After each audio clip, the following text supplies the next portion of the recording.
response, because the response has been overwhelming. They have kept very true to the tenderness and the humanity. And I think, to me, that is very important. Actually, Homi Bhabha knew Amma before, and it was Homi who introduced Papa to Amma. Oh, yes, there were lots of issues. There were issues of loneliness. There were issues of time not being spent together, all sorts of things. But they wrote love letters all their lives till he died.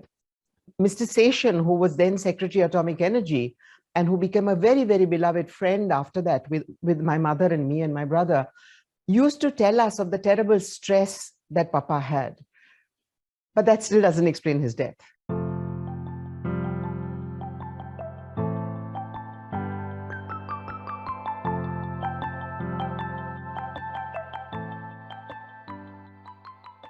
For a lot of us who had only heard of the legends and all the stories around them, a show that recreates such moments from history can be a peek into the past. But for those who have been around that very past, it must have triggered a plethora of memories and evoked a lot of nostalgia. So, what were your first responses when you saw the complete series? It's in some senses unfair for me to even say that, because I have been so much a part of it from the beginning of the show.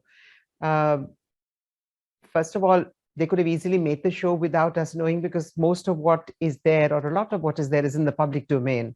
So for having come to ask us, I am appreciative of that they first came to the family and said, we would like to do this because we think that the real heroes who built India need to be highlighted. And science plays such a significant role in this, and that's what we want to do. And both my brother Kartikeya and I were more than happy. And they said, will you be in this with us on the scripting? So in fact, I'm the one who's been on it from the beginning. And at every stage, I have said what I felt. If there were relationships that were being developed for the dramatic content that were just not true, I would say that. So for instance, there is a sequence that was written in but isn't in the edited version, which shows my paternal grandparents' disapproval of my mother. In fact, they never disapproved. And Dadaji became Amma's greatest supporter in a state which did not understand the difference between Bharatanatyam and Nach. And he said that as the head of the Mill-Owners Association, if he would go to every performance, then people would understand that this is a respectful, respectable thing to do. So it's been for me a journey of 2 years. I've choreographed all the dancing. I trained Regina. It's been very moving. It's been very nostalgic.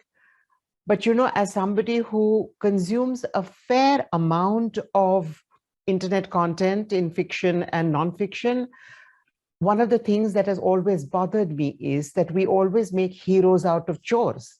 The most fraudulent, the most violent, the most vicious people are the ones we show up to the world as those to emulate, because those are the ones with power. And I think it's about time that we show goodness, we show generosity, we show a genuine love for the nation and for humanity, and not the jingoism that is surrounding us by the million seconds every second.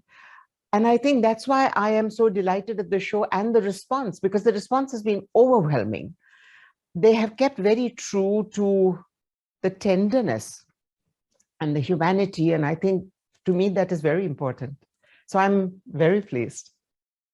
So, I mean, broadly, the show traces Dr. Sarabhai's and your mother, Mrinalini Sarabhai's lives.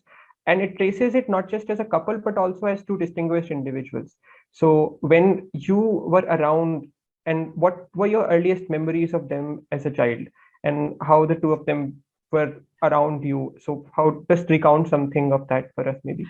I have to tell you that, you know, Papa used to be visiting professor at MIT and Harvard. So I remember one particular episode. I must have been 5, and my brother, who's 5.5 years older, must have been 10 or 11. And CBS was recording an interview with both Papa and Amma. Amma was dancing in Boston at the same time. And Kartikeya and I were in the producer's cabin, a glass frosted cabin on top. And the interviewer asked them, what is your greatest achievement? And without turning towards each other, without batting an eyelid, they said, our children. And I think that that really sums up how we were as a family. We always came first. No matter what, we came first.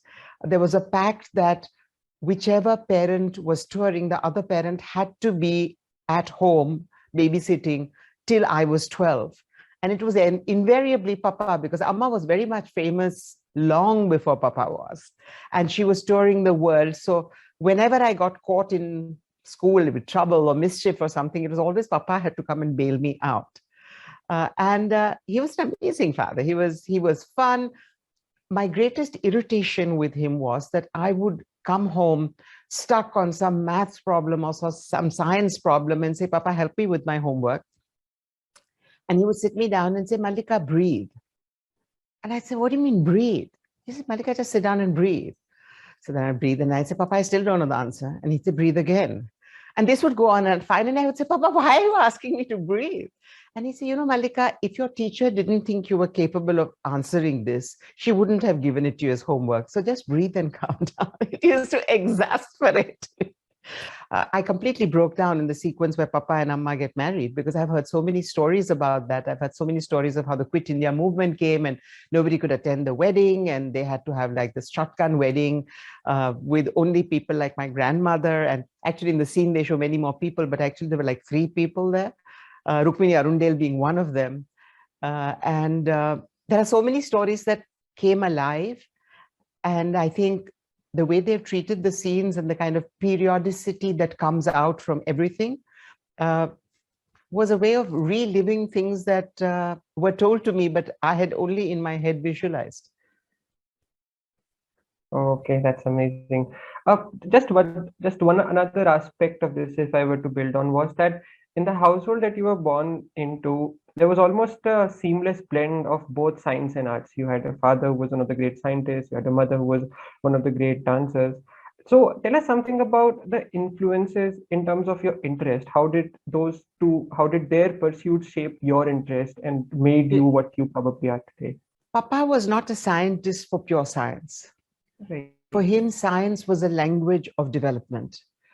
It was a way to use technology and all the sciences to see how life could be made better for the last person.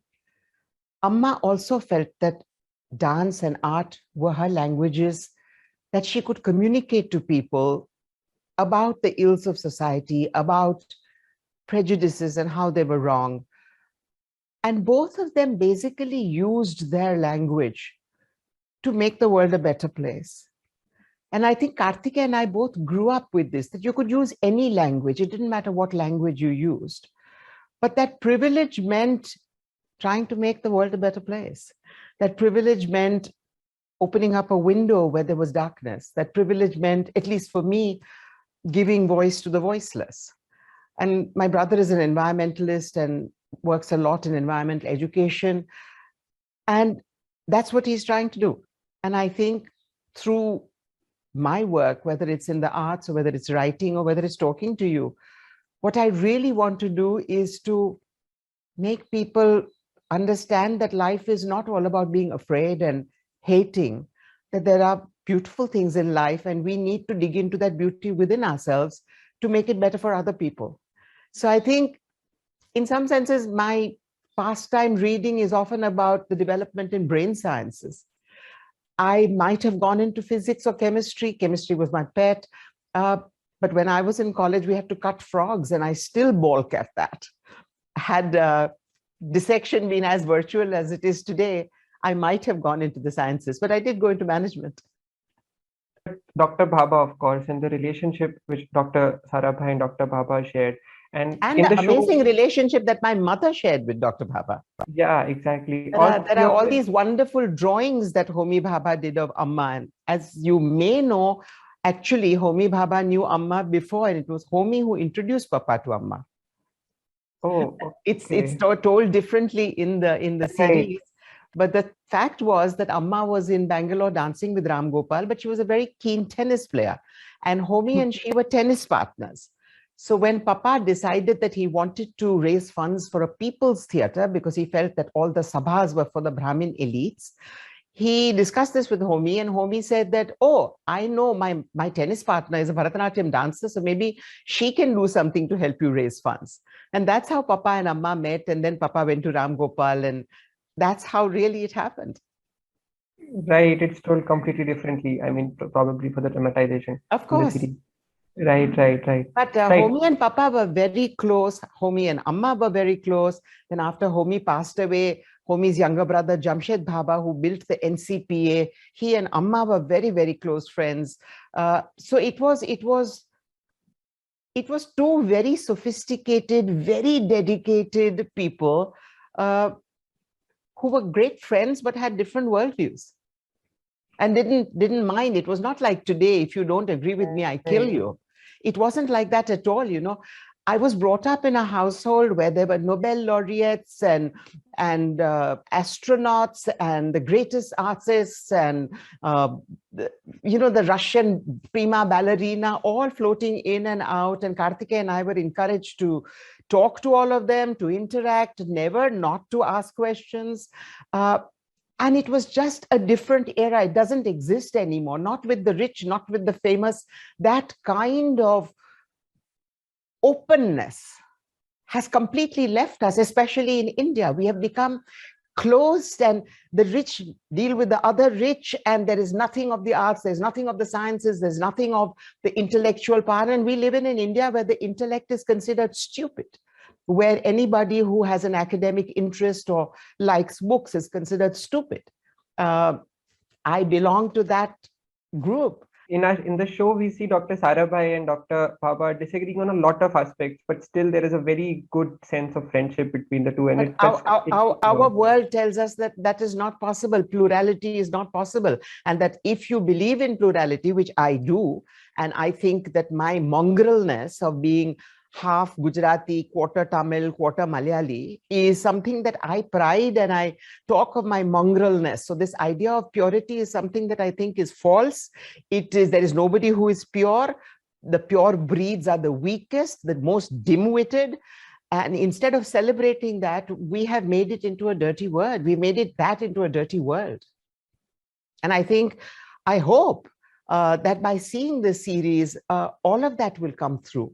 That one can be idealistic without being dogmatic, that one can be committed to the country and the world without having to say, hey, and without having to kill other people, and without having to call them names, and without having to comment on what they eat, what they wear, how they look, whether they have painted eyelashes or not, etc., etc., etc. It's a different world, and I hope we can see that world exists, because most things on OTTs show us the same horrible, bigoted, vicious world. Just talking about your character in the show, which appears for a very, very brief duration. I mean, the fact that when the rocket is launched and you hear it on the radio, the timing is very significant. So how do you remember that day, if I may ask, and how was the mood like? We were in Ahmedabad. Amma had a show, that's why she couldn't go to Tumba. We were in school and couldn't go. But I remember the excitement of hearing it on the radio, because it was the radio was the connect to the world. And Amma receiving a telegram from Papa saying, by George, we did it. Now, that is a family joke, because we as children were brought up, amongst other things, on My Fair Lady.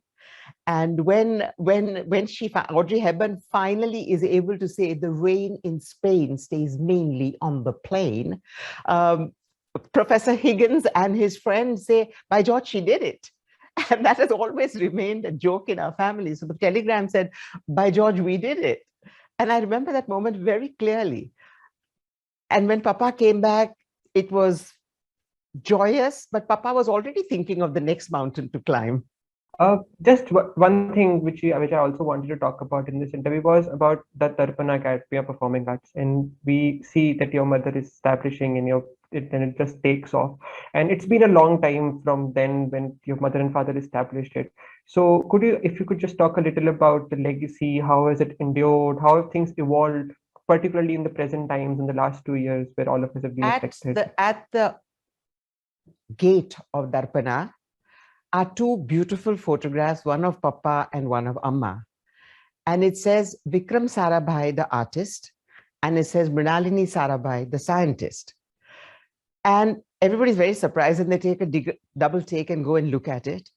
And, you know, Papa designed the sets and the lighting for most of Amma's early productions. When there was no makeup for Indian skins, he went to Max Factor and got a whole range that we manufactured. Amma used to read every single paper that Papa was writing or giving, and she would turn and say, Vicky, is this English or is this science? And you must understand that dance, especially Indian classical dance, is pure mathematics. The tala and the intricacy of the tala is all about maths. So when Amma would say, I'm not scientific, Papa would count and say, what about the tala of 13 and a half and how you multiply it by 17 times when you come back to the summum? So the joke is that when they were romancing, Papa would be reciting Meghaduta and things like that to Amma, and Amma would be reciting Rabindra Sangeet and Shakespeare. So, I'm not sure how well this came across in the series, but the coming together of arts and science and the lives of all these people. you know, necessarily, there are so many things that a series like this has to leave out. And perhaps one day I will make another thing on my parents, something on my parents, because in a world where divorce is so common and where so many people are not marrying because women feel that their husbands or their male partners get insecure by their success. Here was a father who used to, for years, go around. He would be at the Fenice Theatre in Venice, where he would have taken me for Amma's opening. And he would say to the doorman, you know, Mrinalini Sarabhai, the dancer, I'm the husband. And he had absolutely no compunction. And I think with two people who are as secure in their own selves, who don't have the need to compare themselves with their partners, who are blossoming in their own right, that competition doesn't come. And I think that was a very important aspect of the relationship, that each wanted the other to grow. Oh yes, there were lots of issues. There were issues of loneliness. There were issues of time not being spent together, all sorts of things. But they wrote love letters all their lives till he died. Whenever such sagas are told, which have had such a significant impact on history in their right, there is always this doubt that, you know, they should not tinker with the facts too much. They should be true to what happened and how things were back in the past. So when you were a part of the team who was making the show, what did you tell them? They were extremely nice in that they accepted every suggestion of mine. I would talk about the relationship. This is not how they would talk to each other. This is not the kind of reaction that my mother would have. This is not the kind of thing that my grandfather would say. This is not the kind of thing Papa would ever wear, you know, and this just doesn't sound like my parents. And they took on as much as they could on board. There are a couple of places where they asked me if for the sake of drama, they could change a date around so that one incident was, but it was done with my okaying it. It was not that they tried to slip anything by me.